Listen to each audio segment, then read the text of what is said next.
Welcome to Regan's Corner Sports Network. We got a special guest for today's Regan's Corner podcast. Hebron star basketball player, Sidney Elijah. Sid, how are you doing? And how is it going in Hebron, Indiana? I'm good, and things are going over in town of Hebron. Absolutely. So, how did you start in the game of basketball? So in Hebron, every winter we have a kiddies league that kids, boys and girls, play together, and they play for about 5 weeks every weekend. So you can start at the age of kindergarten, and then you go all the way up to 5th grade. So it stops before you enter middle school basketball. So I played kindergarten through 5th, and then at Hebron, we have 5th grade basketball. So I played 5th grade and 6th grade, and my mom was my coach. So I got to have the good old parent coaching. And then through that, I went 6th through 8th playing basketball too. Okay. So at a young age, at the kind of fundamental stages and stuff like that, did it help having your mom there, kind of a familiar kind of voice coaching you? It had its, I guess, positive aspects to me. I guess I understood things better from her because it was kind of like she was helping me with everything. And so having her kind of just talk to me, and then also after games, having her be like, you should have done this, and try to get those fundamentals at a young age. So when I'm at where I am now, I already know those things. Absolutely. So going into the junior high seasons and stuff like that, having a different coach and everything along those lines. So how was kind of the transition into not having your mom there and having a different coach and kind of still trying to develop when some kids kind of lose their interest when they get into 7th, 8th, 9th grades? Um, a lot of girls lost interest. We had around 16 girls, like 5th and 6th grade, because it's basketball and girls want to play sports. In 7th and 8th grade, it dropped down to probably 6. So we played with a small team, and 2 other girls are still playing today. So I was always used to the small team aspect, but I was also thankful to have other coaches because now I have different coaching ability, and they all got on me for different specific reasons that I use today. Like one would say I wasn't being big enough in the post, but the other coach the next year would say, you need to work on your ball handling. So I had that post and guard work coming together for high school. And having a historic conference like the PCC and having the competition that you do in that conference, it is very important to have both sides of skills with the ball handling, with the post skills, because you never know when you're going to be dumped into post when you have to go against Lauren Bomar or uh, Lauren from Couch or other great centers that you have played against, Victoria Diaz from Morgan Township and stuff along those lines. So to have that kind of built into you and kind of have the experience against these great players already because you're playing throughout against that competition.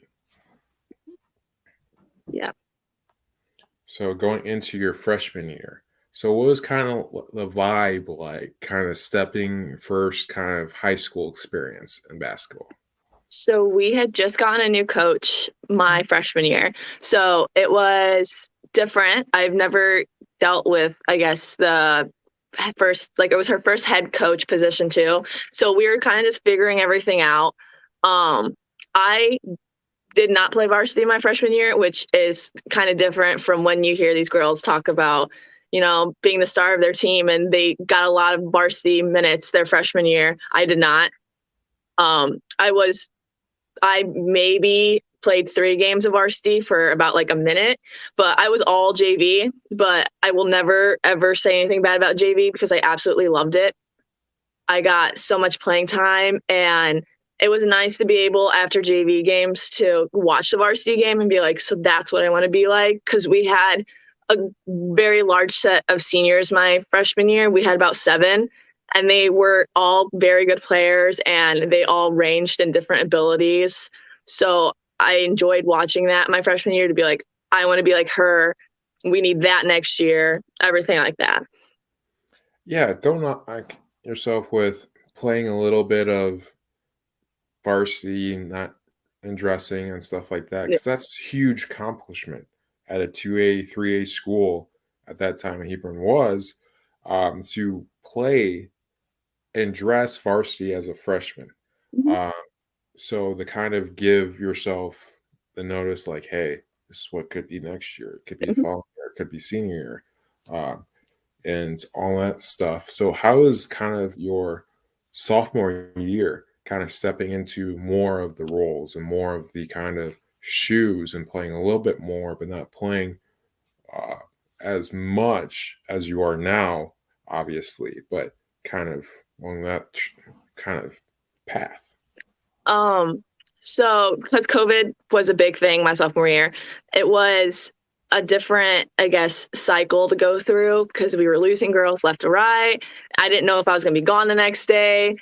And I didn't really play my sophomore year until probably after Christmas break. I was kind of in this rut of like, why am I not playing? Like, what's different? I thought I played really well my freshman year. So I was really confused because I put the time in over the summer.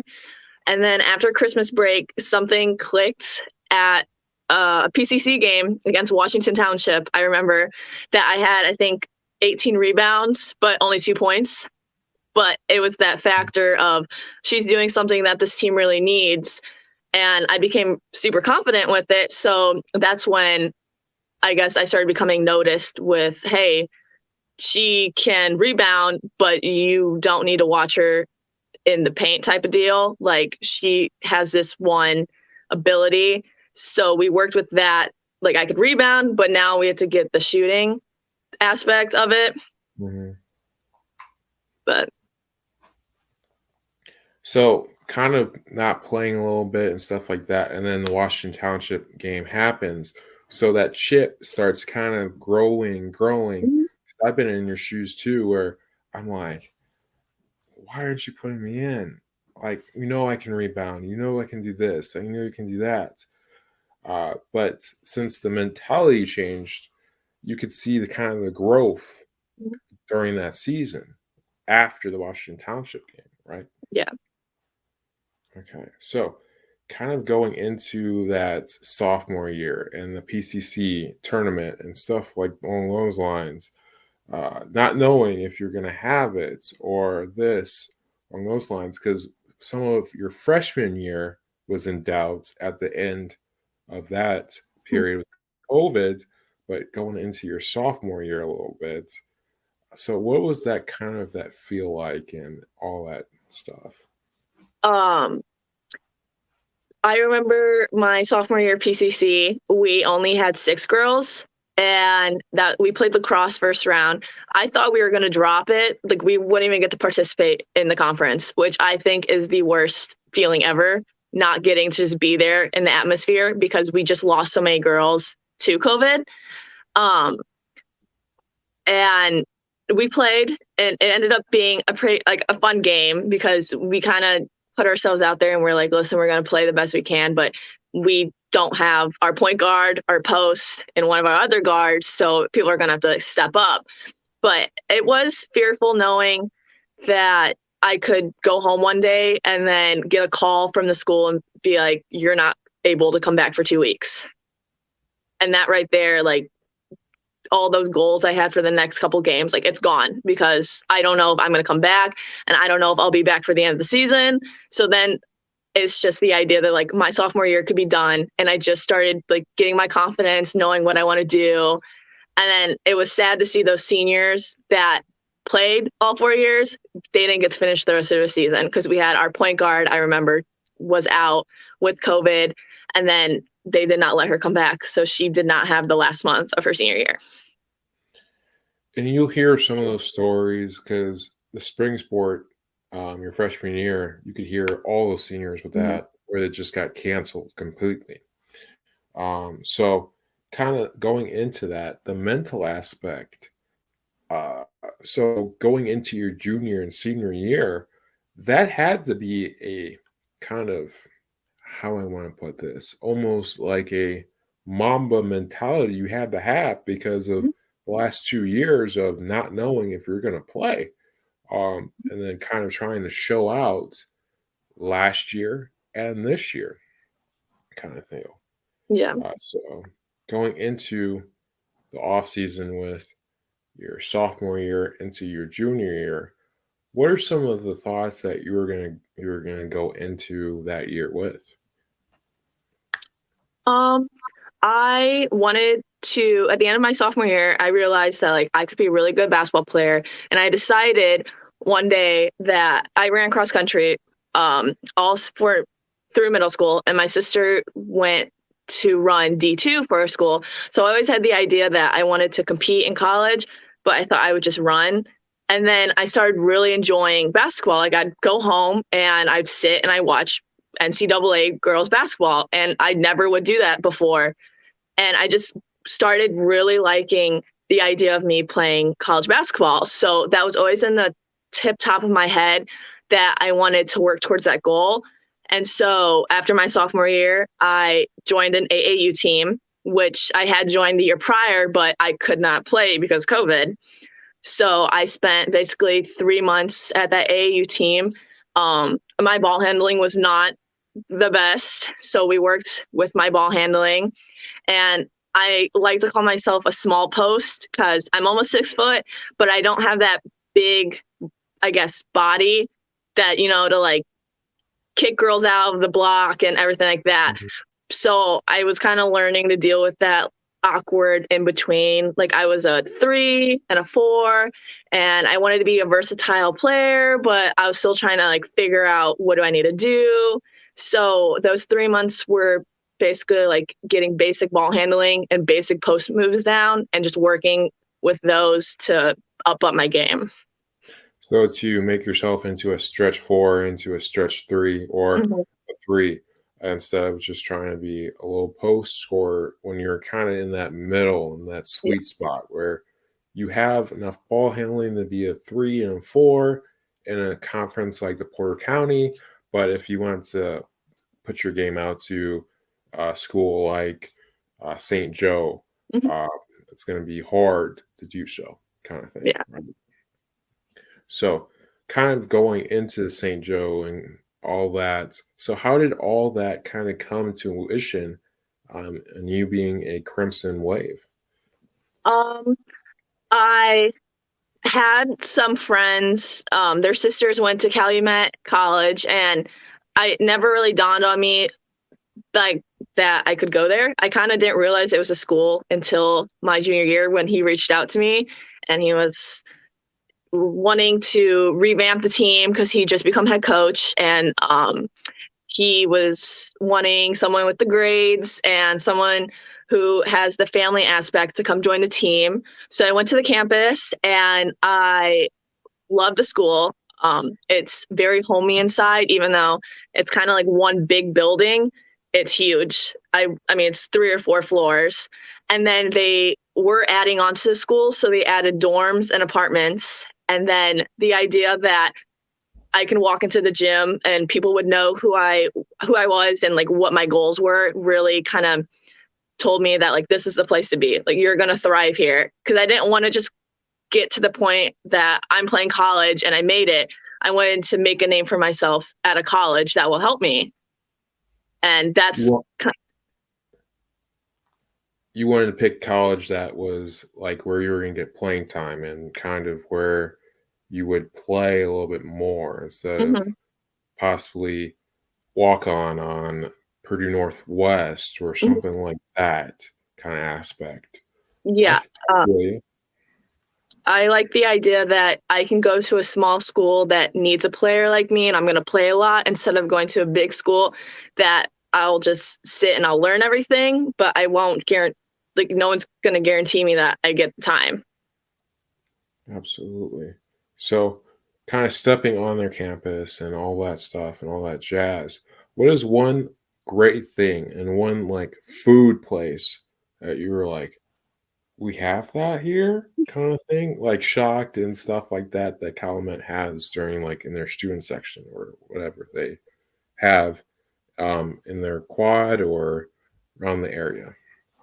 So they have a lot of snack bars, and um, their cafeteria is more of like a deli type that you can come up and get food.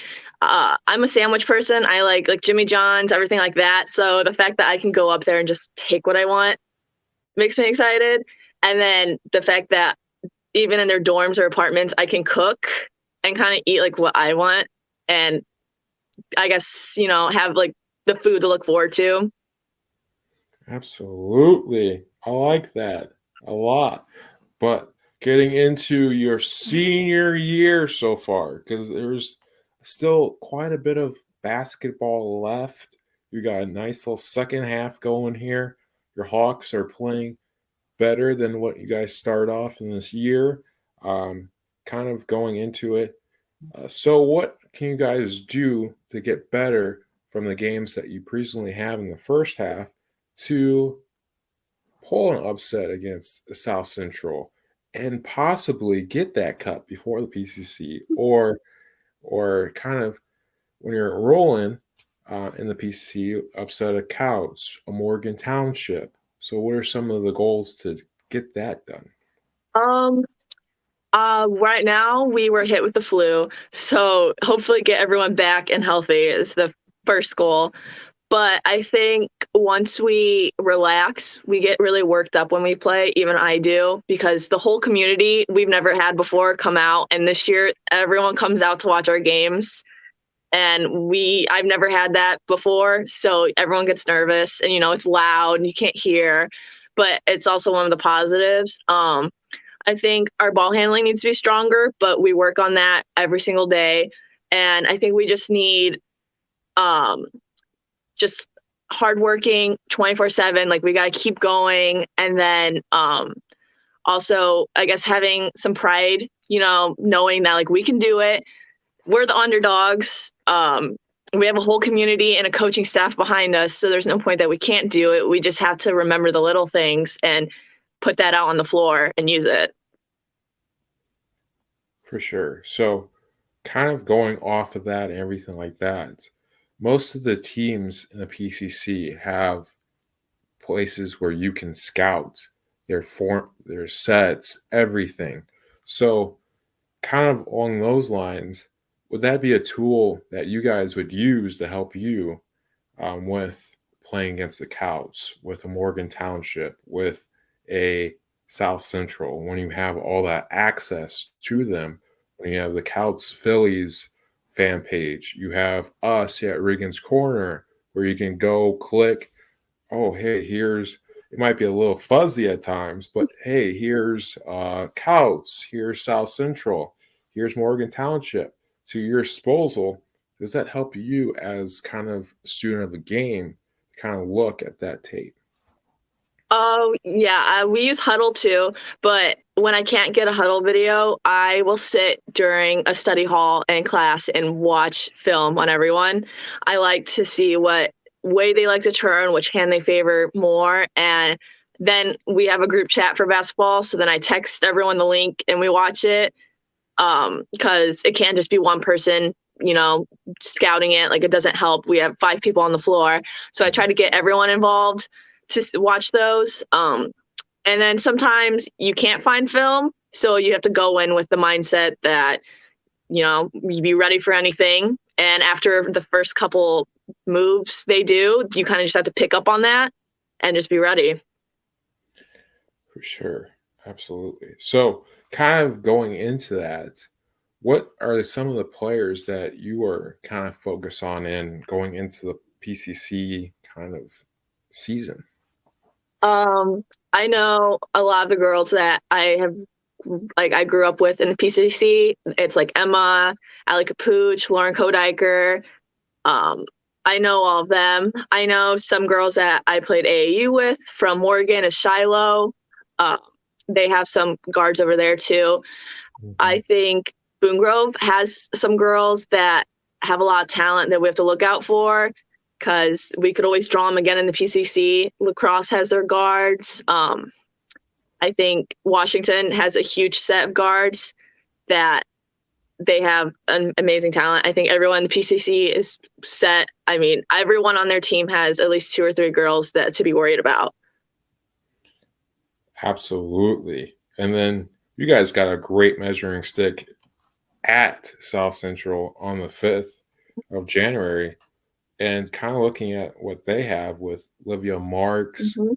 with the Welsh sisters, with the other 2 Mark sisters, and then Lillian Tolman.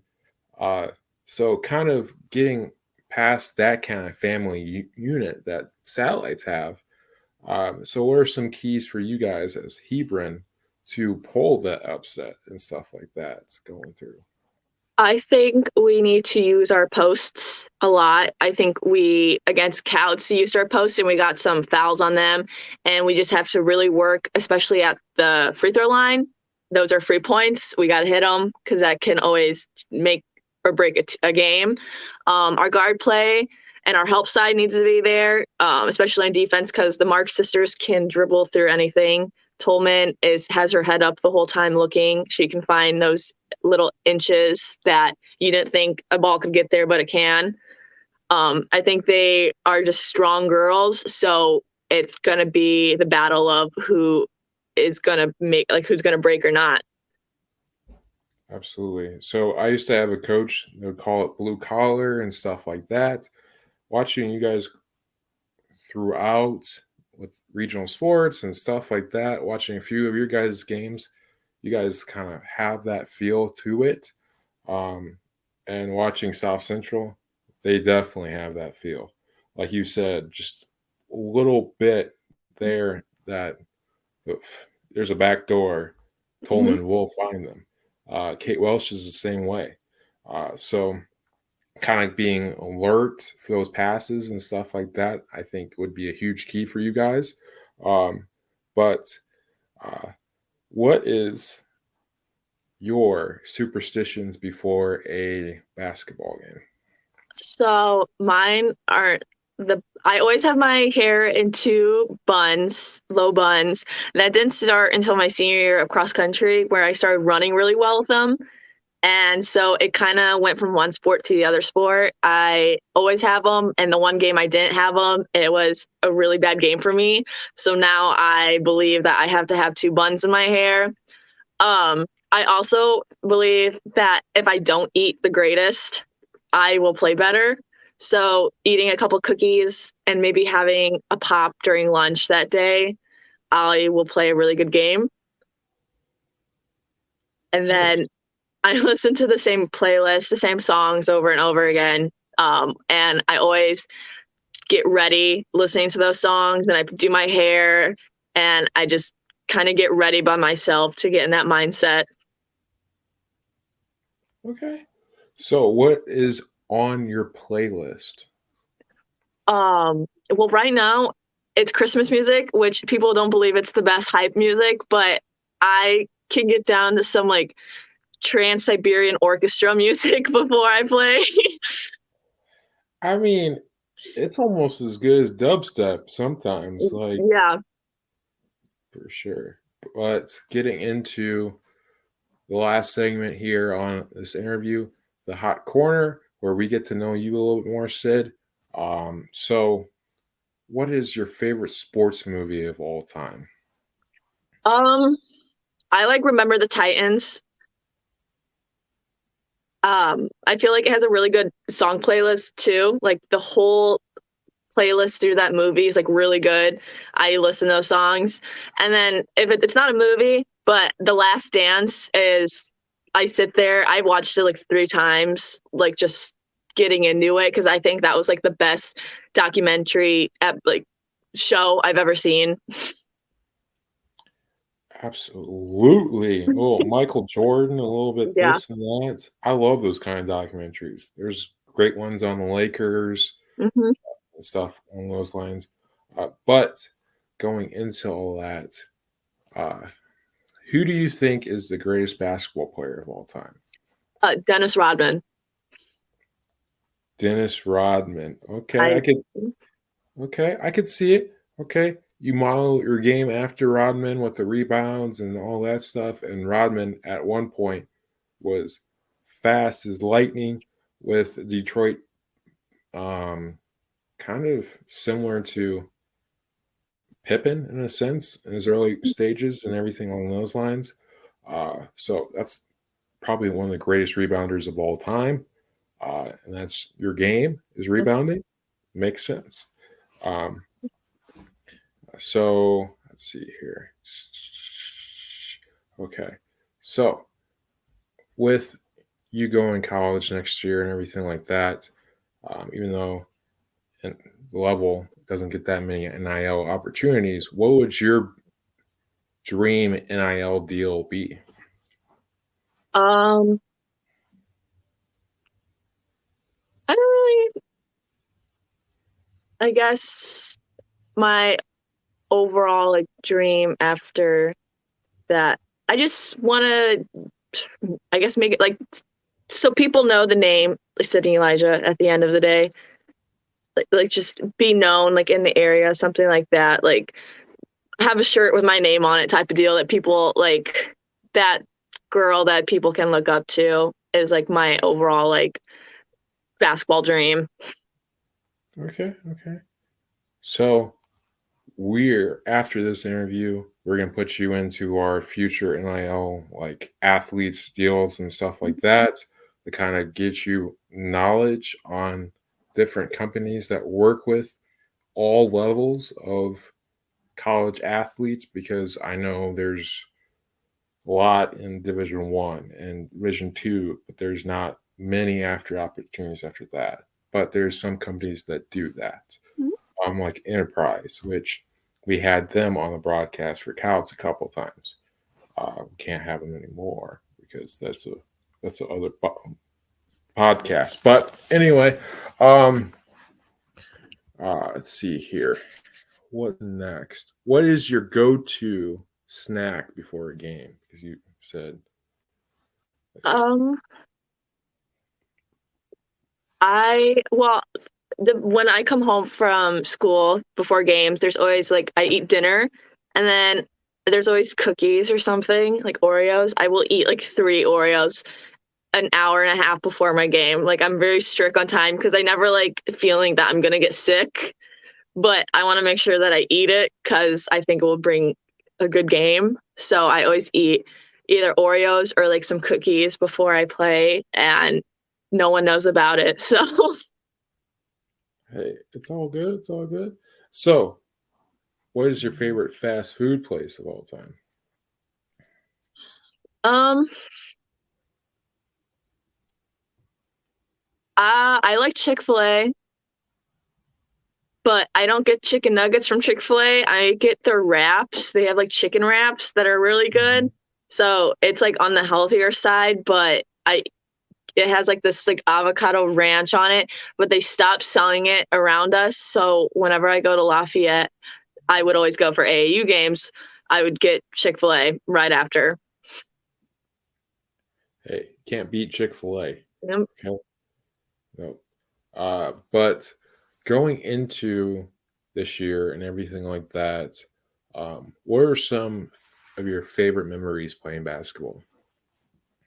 Um, well, after the PCC game my sophomore year, we did go to Chick-fil-A, um, the 6 of us, and we all got in one car, and one of the seniors drove us around, and it was Maryville because Valpo wasn't done yet. And then we ended up dropping Chick-fil-A off at our coach's house, but it was the fact just like driving in that car, we all just felt comfortable with each other. And I remember just sitting not in a seat, but listening to music. And just the ride was just a great memory to have. Like the wind, and it was cold out. So we wore PJ pants and like our Lettermans. So that's one of my favorite memories from high school. And then my other favorite memory was the first time that I dyed my hair my junior year because I had pink and purple hair. That was one of my things because I was trying to base it off of what Dennis Rodman would do. It, So, yeah. well, that's what I figured. That's what I figured. Looking and kind of scouting before this interview and stuff, because here at Regan's Corner, we like to kind of know a little bit about you before we have, because we'll look, be like, hey, this is a person we may interview or this and that. Um, so looking at your stats, looking at kind of the personality through the pictures and stuff like that, we are like, yeah, we probably should interview Sid since we're interviewing Victoria Diaz, uh, Lillian Tolman, and a bunch of other athletes throughout the PCC, and plus Mason Jones from the Dueling Conference for Valpo. Uh, so, yeah, so stay froggy, my friend, and thank you for coming on to the broadcast. Thank you for having me. You're welcome.